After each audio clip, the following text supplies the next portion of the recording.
Welcome to Delilah's Critters. Today I wanted to take some time to do a video about the routine maintenance that I do for my axolotl Xochi.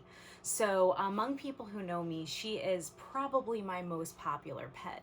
Axolotls are fascinating creatures, and not a lot of people know about them, or if they've seen them, they've just seen them briefly and don't really know the information. She was given to me as a gift from a girl that rescues axolotls from people who were not anticipating breeding them but ended up with babies. So she was a gift to me from somebody in an axolotl Facebook group, contacted me, wanted me to adopt her, and I did. And she has just been the best little pet.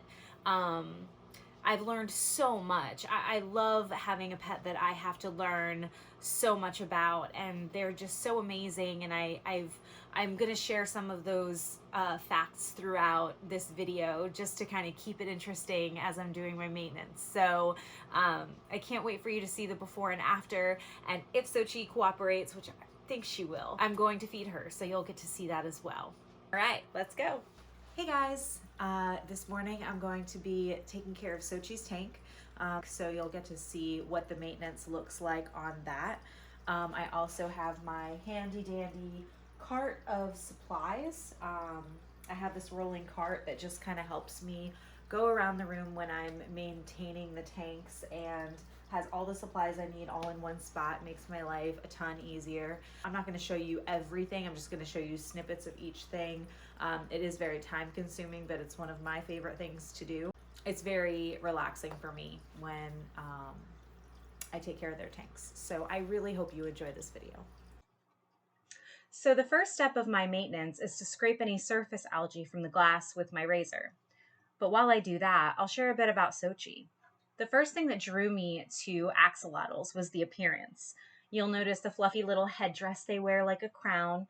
That's actually a series of external gills. The individual filaments catch microscopic air bubbles in the water and utilize the oxygen to breathe. Axolotls actually have a 10 to 15 year lifespan, if you can believe it. So Xochi is 3 years old, but I plan to have her for a very long time. Axolotls are native to Mexico. They're not tropical, however. They're native to the mountainous and colder regions of Mexico, primarily found in Lake Xochimilco, after which Xochi was named. Unfortunately, they're considered critically endangered, and most recently noted as possibly extinct in the wild. They've fallen victim to predation of invasive species of fish, as well as closed-off water systems. They're also considered a delicacy. However, that's not truly the root cause of extinction anymore. In recent years, to combat the declining numbers, biologists have begun to build shelters to encourage successful breeding. Axolotls are incredibly important to scientists due to a number of factors. For one, they can regenerate organs and limbs up to 5 times. They also, amazingly, have the largest genome ever fully sequenced, with 32 billion base pairs compared to the 3 billion found in human DNA.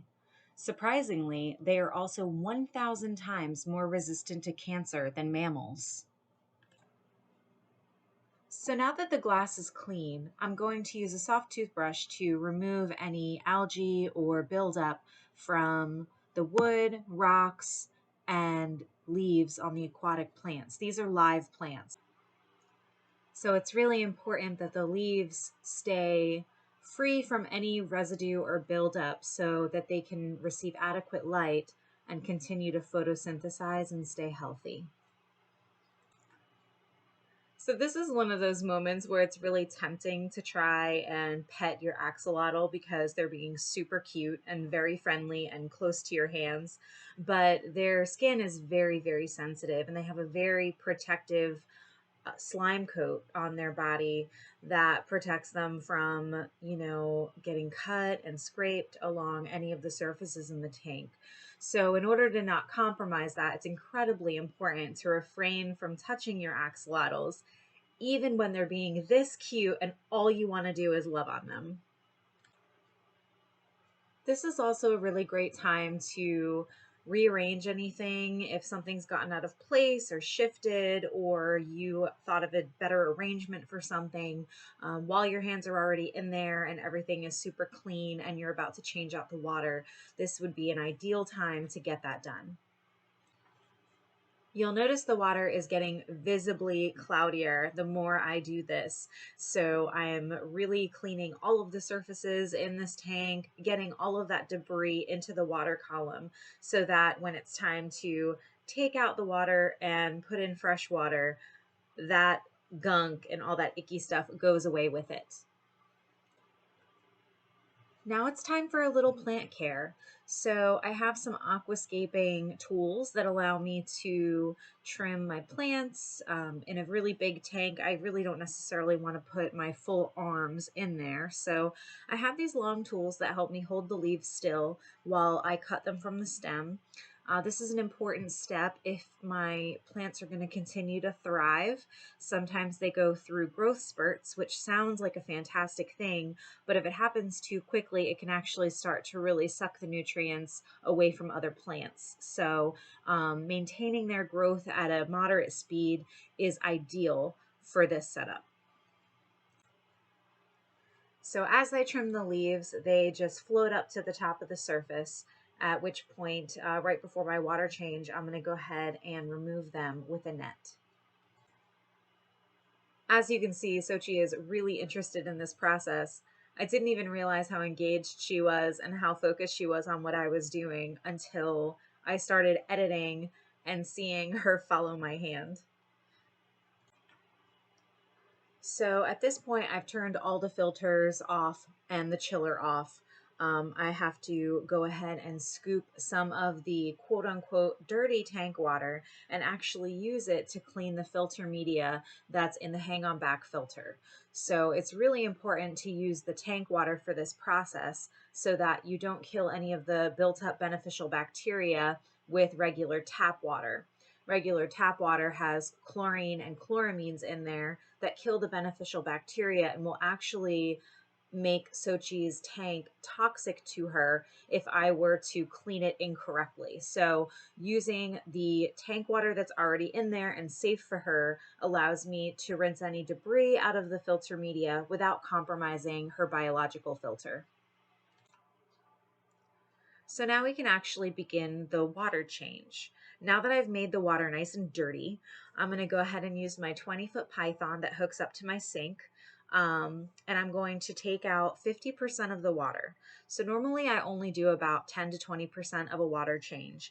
But since this was more of a deeper dive into my maintenance, not just a normal water change day. So I'm going to remove 50% of the water. I'm going to actually get between some of the rocks and the wood and plants and stuff and suck up all that grossness that's probably collected in those little crevices. And then once that's removed, we're going to dose her tank with some C-Chem Prime, which is a dechlorinator. And at that point, it will be safe to add tap water from the same python. So the python is actually, like I said, hooked up to the sink. Once I remove the water and that goes down the drain, I can actually reverse the cycle and bring fresh tap water into the tank. Well, that really concludes all the information I wanted to put in this video for you. I hope you enjoyed it. I hope you learned something. I'm going to go ahead and play some music while you watch the tank fill back up with water. And then remember, stay through to the end if you want to see Xochi eating a nightcrawler. But thank you so much for tuning in. Please hit that like if you enjoyed this video, subscribe, hit that notification bell, and I'll see you next time.